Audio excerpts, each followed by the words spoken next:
If you feel like you know exactly what to do to lose the weight and keep it off, but are struggling to do so, you're in the right place.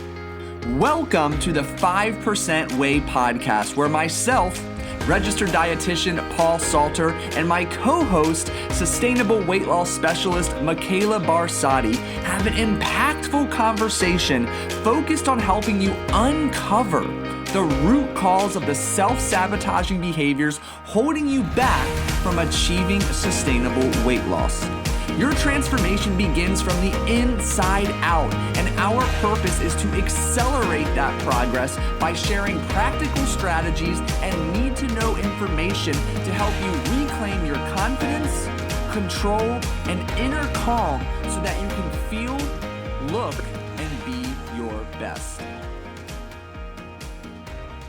Hey everyone, welcome back to another episode of the 5% Way podcast with your host, Paul Salter, and myself, co-host Micheala Barsadi. I am so excited for today's podcast because we are going to dive into all the effective strategies when it comes to building healthy habits. And on the flip side, we're going to talk about how to break old habits that are no longer serving us. And Paul, you already know that I love this topic. I love to help people break things down and realize that it's the little things done over and over again repeatedly that are going to lead us to success rather than, going all in or making these giant changes at once. And just, helping people realize the power of habit altogether. It's like you can literally change your life by changing your behaviors. Absolutely. And I think the one thing I want to add, just between the two of us, I feel like we've read every, popularized New York Times best-selling habit book, and one of us might have read Atomic Habits like a dozen times, and I'm not looking at myself. Might have a reference or two in today's chat.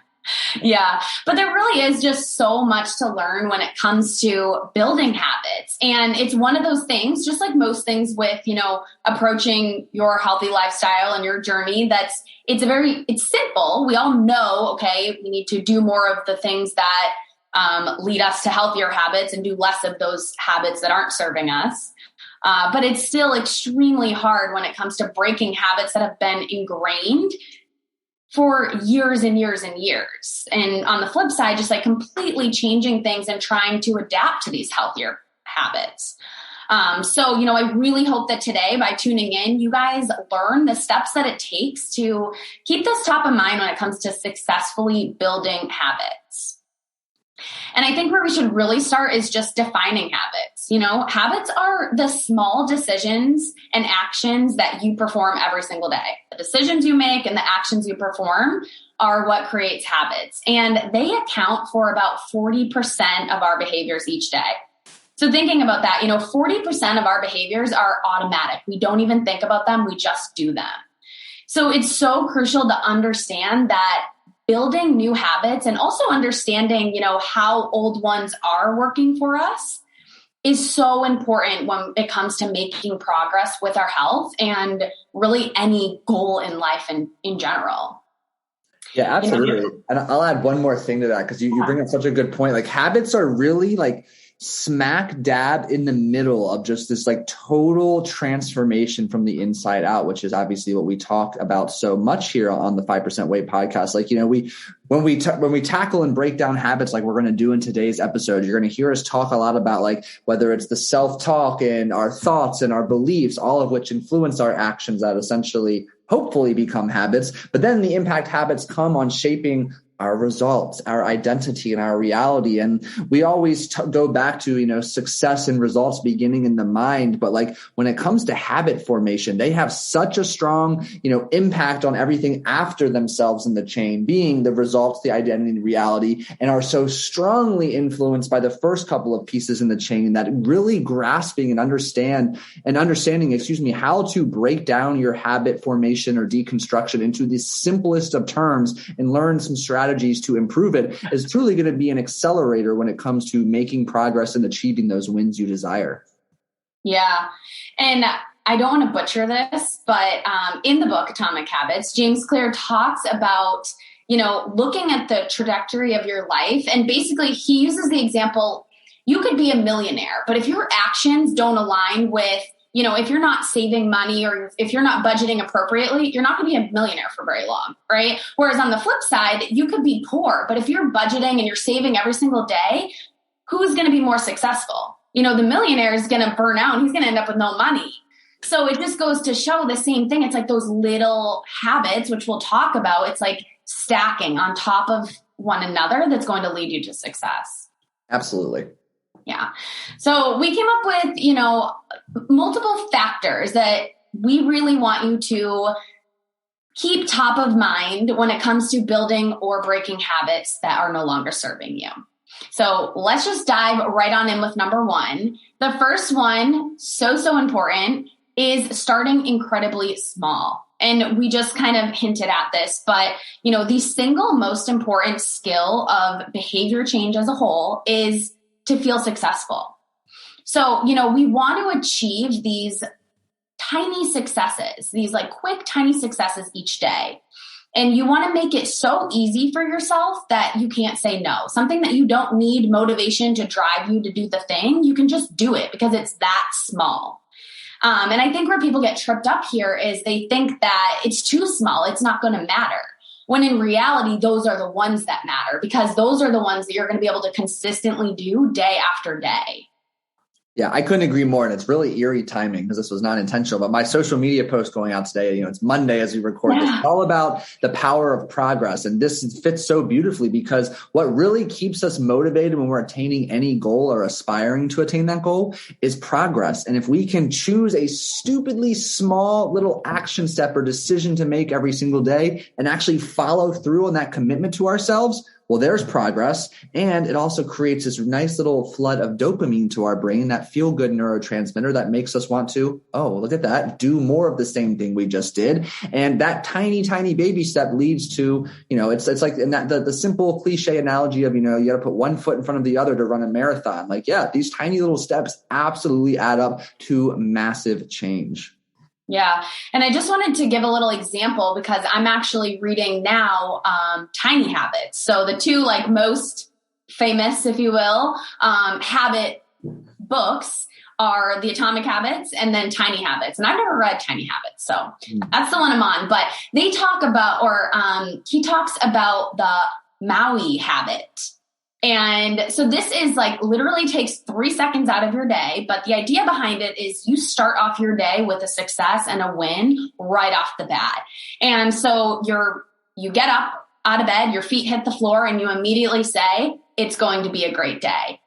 And he even talks about how even if he feels like in that day, it's not necessarily going to be a great day, he still says it, but instead he might change it to, it's going to be a great day somehow.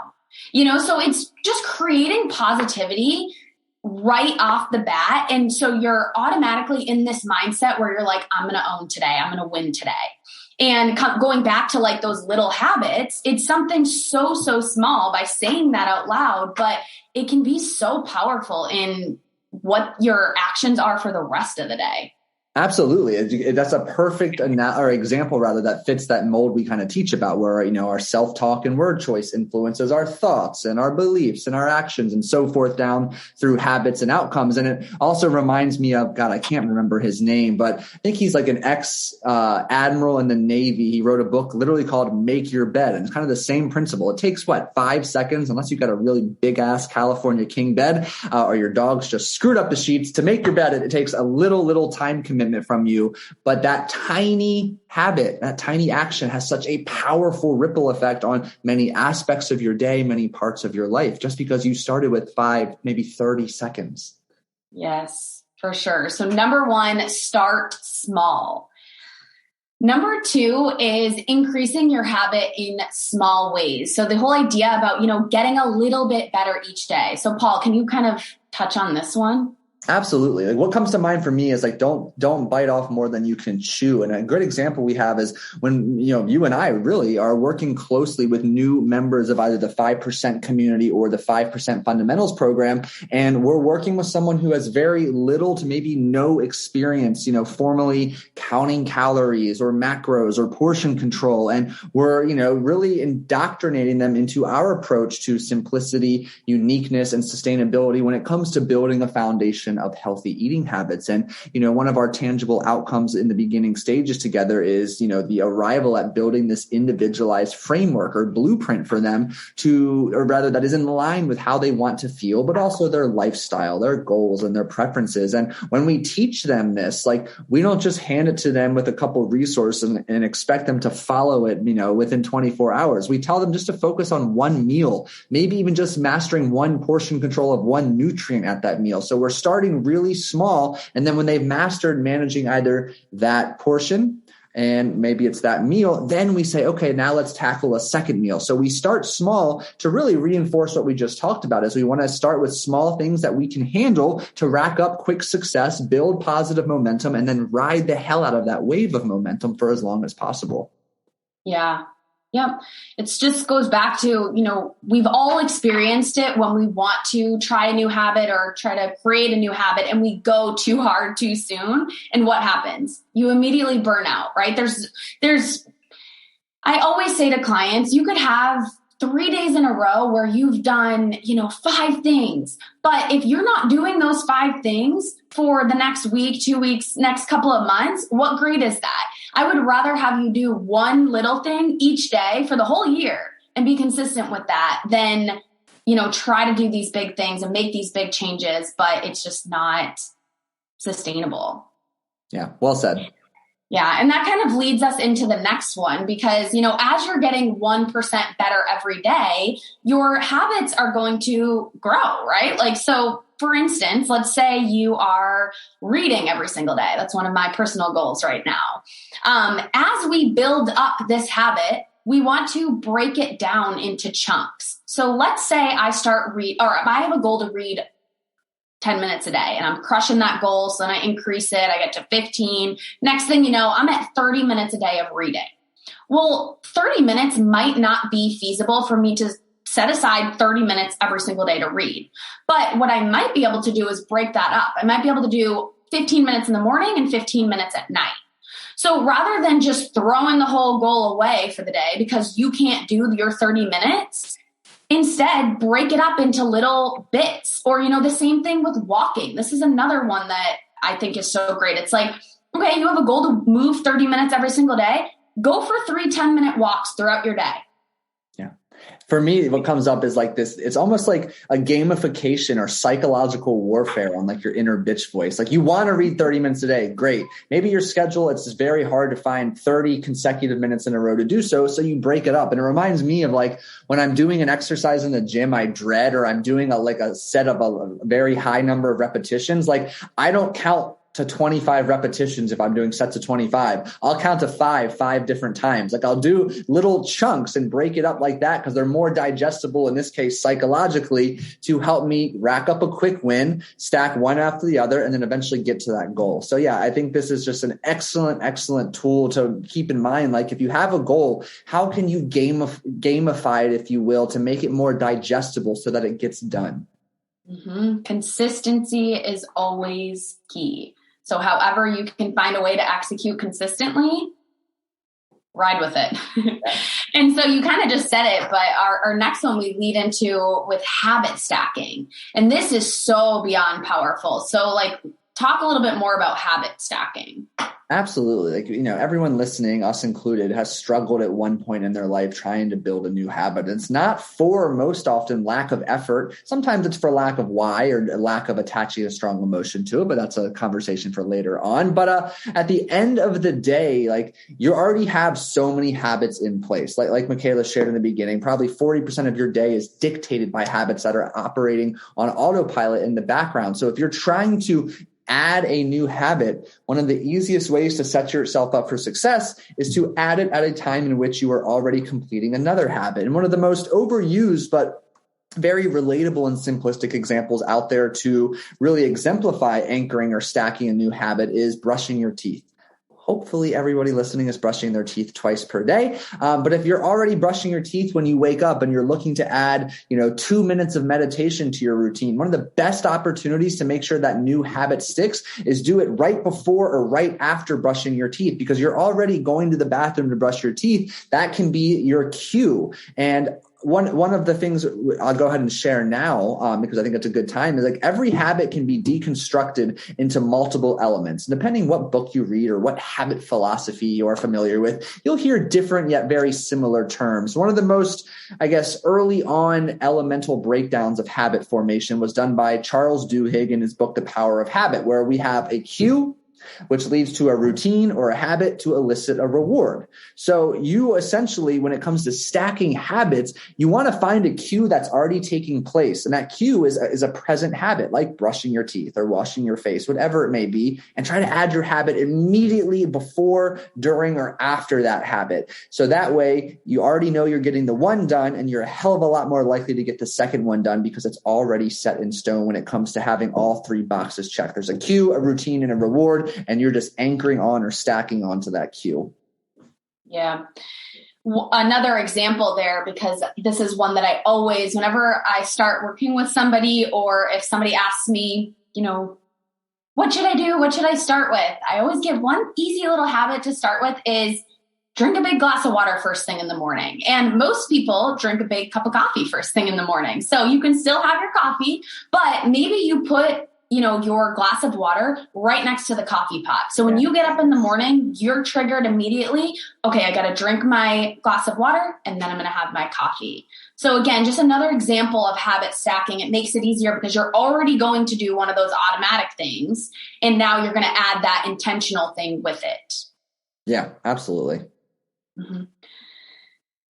So the next one, this one plays in my head all the time. And especially because I, for a long time, you guys probably know I talk about it, but I definitely battled with the all or nothing mentality. And so if I fell off a little bit, I really fell off. And so this one is never missing a habit 2 days in a row. And this is another one that I got from Atomic Habits. But James Clear talks about, you're going to have days where the habit doesn't get done, or, things happen, right? We're not robots. We're going to have those moments, but we never miss a habit 2 days in a row. When you miss a habit 2 days in a row, that's the start of a new habit. So when I heard that, letting it sink in, it's like, oh, dang. Yeah, right.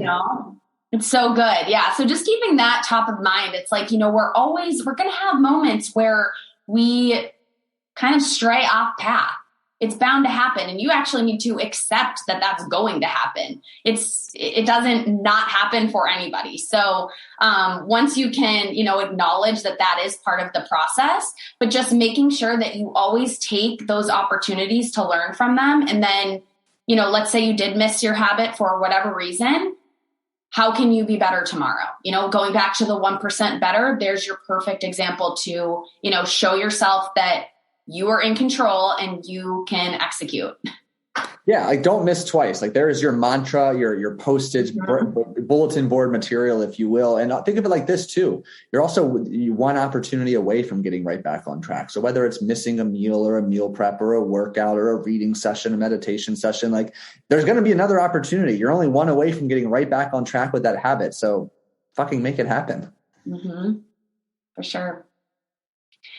Number 6, celebrating success no matter how small it is. We are so big with celebrating success and wins and just acknowledging them in the 5%, whether it be the community or the fundamentals. So Paul, I'm handing this one to you, but talk about the importance of celebrating your wins. Yeah, this is one of my favorite ones. And this was really I was made aware of this, from the book Tiny Habits by Dr. BJ Fogg, one of my most favorite books, the most recommended books of all time. And yeah, the merit here in celebrating your win is you want to really recreate an atmosphere that mimics a much larger celebration. So you can capitalize on the rush of dopamine experienced in your brain, which is that feel-good neurotransmitter we talked about, because the more an action or a decision, elicits the production of dopamine, the more your brain seeks out doing that behavior again or making that decision. And the way that Dr. Fogg describes it in his book is,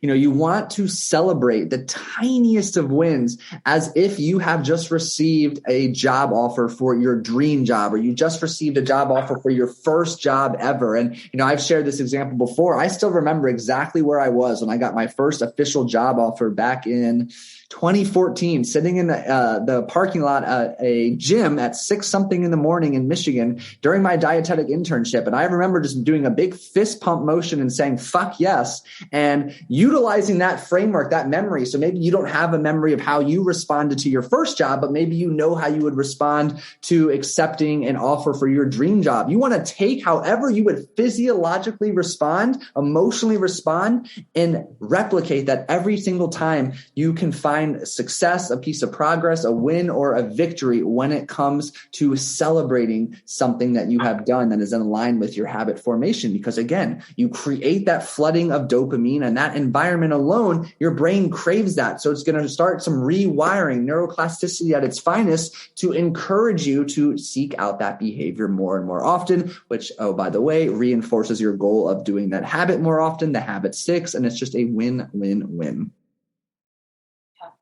Well, and two, when we talk about getting 1% better every day and doing, the little things every single day, that means that our progress is not going to always be super noticeable, right? Or the changes that are being made throughout our journey doesn't mean that we're not creating change, positive change, but sometimes it's going to be really small. And so you're not going to always notice it. So being able to stop and reflect on, what are the positives that I have right now that I can celebrate?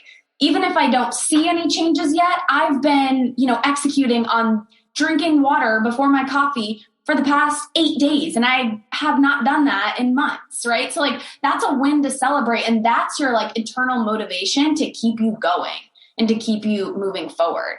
And yeah, you did a really great job, Paul, explaining, because I think the next one kind of goes hand in hand with that. But, our emotions create our habits. So just as Paul said, but BJ Fogg says, people change best by feeling good, not bad. Yeah. So we have to remember that, when we have these little positive changes that are occurring over time, we start to feel really good because we're doing something, we're executing. And going back to my example of, setting these big lofty goals that we can't always commit to or follow through on, what does that do to our confidence? What does that do the next time we go to attempt that habit? It's your confidence is already tanked and you're like, well, I couldn't do it last time, right? You're in this mental state that it's not positive and it's not pushing you forward. So we want to think about setting ourselves up to feel good. Absolutely. Yeah. And I think, gaining clarity on the emotional state or the collective set of feelings you want as your outcome of forming a new habit is incredibly important, because if you know what emotional state or feelings you are craving, not only is that going to help to appropriately align your actions, boom, how about that for alliteration? But more importantly, it's going to reinforce the positive emotions, because that's what you're seeking is the good behavior change, the good feelings. And it's going to make it easier to celebrate the tiny wins, which has that nice reinforcement and perpetual cycle of reinforcement to continue or to keep you continuing to do said habit you have sought out to commit to doing. Yeah. So again, really is very simple. And I'm sure you guys are probably shaking your head but we can't hear this stuff enough, because it's so important. It really is those little things. If you can take anything away from this episode, it's taking a step back and just honing in on one habit at a time. Number 8, we're almost there. We have 2 more left. And number 8 is all about the identity and stepping into the person that you want to become. So I kind of said it in the beginning there, but what you repeatedly do or spend time thinking about and doing, it forms the person that you are and the things that you believe and the person that you portray. So if we think about, I want to be a runner. This is the most common example. I think James Clear uses this in his book. But, if you want to be a runner, well, what do runners do? They run, right? So start running every single day. And guess what? You are a runner and you're building up your confidence and you're building that habit. And the only person that defines, what a runner actually is you, right? It doesn't matter if you run for 60 seconds every single day or you run 5 miles. If you run every day, you're a runner. Yeah, I love that. And one of the most powerful questions I asked myself probably a year, 18 months ago at this point in my life. And I continue to ask myself regularly and highly encourage everybody listening to is, who do I need to become to accomplish this? Basically, like, if you want to be a runner, or let's speak in the most universally accepted and relatable currency, money, like, who do you need to become to earn X amount of dollars? Like, what is someone who has already achieved the goal you are looking for? What does their identity consist of? What does that person think? How does that person speak to themselves, speak to others? What is that, or what do those habits of that person look like? If you can gain a lot of clarity on this new future you, that's going to help you step more seamlessly into the next best version of yourself. Yep. So good. Last one. And I think they're all so important. So I can't say this is the most important, but this is up there. But you need to be patient and be consistent. If we're talking about getting 1% better every day, we already said it, you're not going to necessarily see those big changes. But we have to remember that when we find a pace that we can sustain, we're going to be more consistent at it. And it's going to take time. The slower that we go, the less aggressive approach we take to changing our habits, chances are it's going to be more sustainable long-term. We're going to be able to do it. We're going to have more success long-term. So it's kind of like putting that, I always say, like, your short-term plan or success on the back burner for the long-term gains, because taking that slow and steady approach really is the way to go. Absolutely. And I'll add too, like, just kind of in line with the patience and the consistency, is take the pressure off yourself. Like, you don't get to finally label an action done repeatedly as a habit when you do it perfectly and never miss a beat. Like, I can confidently tell you, I have a habit of working out 5 days per week. Sometimes I work out 6 days. Sometimes I work out 3 days. Like, life happens, but I have a habit of consistently working out. And that is my label. That I don't need to take it deeper and specify X number of days and workouts and duration and types of this. Like, I can keep it big picture on the surface and make sure I'm not tied down to overcommit myself to too much that depletes energy or is just so much that it really sets me up for failure. So just remember too, like, you don't have to put all this pressure on yourself for perfection. It really just comes down to consistency, and patience will really help you solidify the consistency. Boom. That's good. Awesome. I feel like we covered a lot. That was pretty good. So just to kind of recap all of them here, number 1 is to start small. Number 2 is increasing your habit in small ways over time. And as you build up those habits, we start breaking them down into chunks. Number 4, habit stacking. Number 5, never miss twice. Number 6, celebrating your success no matter how small it is. And then remembering that emotions create our habits. Number 8 is stepping into the person you want to become, so that identity shift. And then the last one, be patient, consistent, give yourself some grace.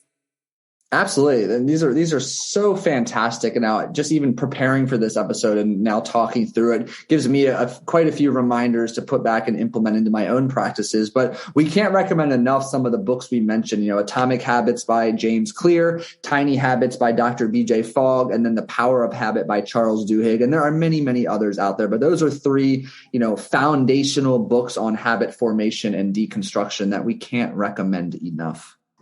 Mm-hmm. And the last thing I want to say here is just that, especially when approaching your, health and fitness, there is no end destination. These habits that you do to get to this goal are the habits that you need to continue to do to maintain your goal. So going back to, the millionaire scenario, you can work your butt off and become a millionaire, but if your habits start to drop off and you're not, saving anymore, then you're going to, you're probably going to become poor. So same thing with, the living a healthy lifestyle. If you do all the things you need to, you have great success, you lose weight, you get to a place you're so happy, but then you just stop doing all those habits, what's going to happen?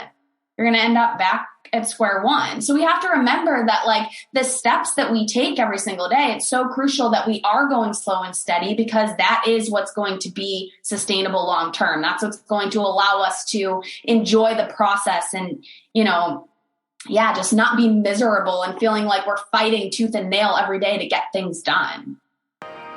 So, well, I hope you guys really enjoyed today's episode. Thank you so much for listening in. If you found this discussion valuable, we would so appreciate it if you shared it with somebody who would also find it helpful. And if you have not already, it would mean so much to us if you left us a genuine review and rating on Apple Podcasts or wherever it is that you are listening to this. Other than that, we will see you soon. Take care, guys.